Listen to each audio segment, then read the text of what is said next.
පච මදිවට හොරු අනුරට බෑ.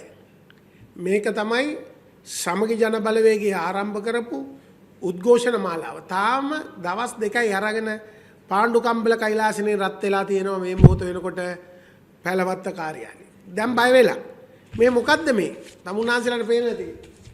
පච තමුන්නාන්සලා මතකනේ ලස්සන රටක් හදන්නවා මොනවද කිව්වේ? ආණ්ඩුව දුන්නා මාස 6න් රට හදනවා කිව්වා. මතකනේ ඊට පස්සේ කිව්වා IMF එකත් එක්ක එකඟතාවකට ඉඳලා ISA එක වෙනස් කරනවා. ණයපොතිගත කරන්නේ DSA එක වෙනස් කරනවා. DSA එක වෙනස් කරලා ණයපොතිගත කිරීම සම්පූර්ණයෙන්ම වෙනස් කරනවා IMF එකත් එක්ක කතා කරලා කිව්වා. ඊට පස්සේ කිව්වා වාහන වෙන්දේසි කරලා පාසල් හදනවා කිව්වා. මතකද කියපු වචන ටික? ජනාධිපතිතුමනි ඉස්සෙල්ලා අත්‍යවශ්‍ය භාණ්ඩවල අධ්‍යාපන සහ සෞඛ්‍ය වලට තියෙන බදු 100%කින් අවශ්‍ය කරනවා කිව්වා. මතකද අනුර කුමාර තුෂාර් කියපුවා විදුලි බිල 33%කින් අඩු කරනවා කිව්වා. අන්න කියපු පච. ඔය පච ටික කියලා තමයි මේ රටේ මිනිස්සුන්ව ගොනාට අන්දලා අනුර කුමාර දිසානායක මහත්තයා මේ රටේ ජනාධිපති වුණේ.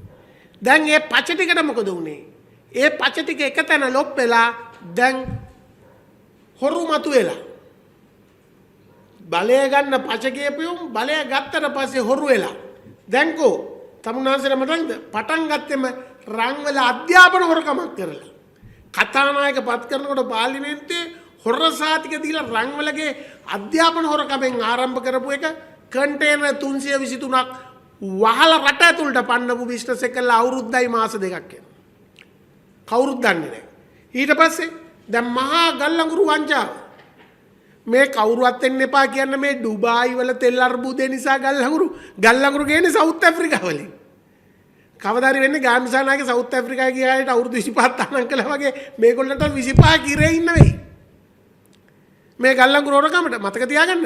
බාල ගල්ලඟුරු ගේන කොටත් හොර මේ රෙකමදාරු ලංකාවට ගෙනාවාමත් හොර රෙකමදාරු මේ කොල්ටිය ගැන දැන් නිෂ්පාදන ධාරිතාව අඩු වෙලා තියෙනවා දිනපතා.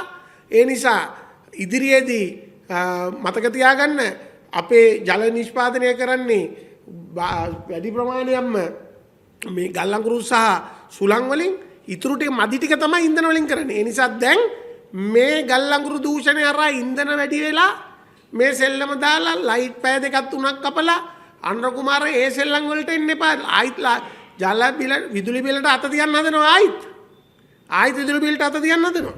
ඒ විතරක් නෙමෙයි. ඉතින් එහෙම තත්ත්වයක් තුල තමයි ඒක වෙලා තියෙන්නේ. ඊට පස්සේ බාල බෙහෙත් දෙන්නෙක් එකතැන මැරුණා. බාල බෙහෙත් වංචාව. තමුන්නාන්සලාට මතක ඇති. ඊට පස්සේ ලුණු වංචාව තාම ලුණු කන්ටේනර් වරාය ඇතුලේ තියෙනවා. ඊට අමතරව වරාය ඇතුලේ තවත් ලස්සන සෙල්ලමක් යනවා. ඒ තමයි රිමෝට් ටොයිස්. ඒ කියන්නේ මේ ආරක්ෂක අමාත්‍යාංශයේ සපෝට් එකත් එක්ක. රිමෝට් ටොයිස් ඒ විතරක් නෙමෙයි ඊට පස්සේ හාල් මාපියාව මේසෙට ගහලා 10ක් දුන්නා. කොහොමද 10? රුපියල් 10 ගත්ත අය ගේනවා ලෝකේ ගණන්ම කාර් එක. සවානු ගේනවා ජෙට්. මේසෙට ගහලා 10 දුන්න ඡන්දේ උදව් කළාට. අන්න දැන් දෙනවා කොහෙද? කොළඹ ඔටෝස් ක්ලබ් එකේ පර්චේස් 146ක්. පර්චේස් ලක්ෂ 160ට. තුම්මුල්ලන්තේ ගත්ත ගිය මාසේ අපාර්ට්මන්ට් හදන්න එක්කනේ පර්චේස් ලක්ෂ 300ට. කොළඹ 7 තානාපති කාර්යාල 3ක් අගවිනිසුරුගේ නිවස අසබඩ තට්ටු 24ක් උස්සන්න UD එක අවසර දෙනවා. මේවා වංචා නෙමෙයිද? මේවා දූෂණ නෙමෙයිද? ඒ විතරක් නෙමෙයි මන්නාරමේ සුලම් බලාගාරේ ඡන්දෙට උදව් කරපු සමන්ව රතු පාටින් රෝස පාට කරපු සීනුවෙන් මාලිමාවට ගෙන ආපු ලොක්කට ටෙන්ඩර් අවශ්‍ය කරලා සුලං විදුලි බලාගාර දෙනවා.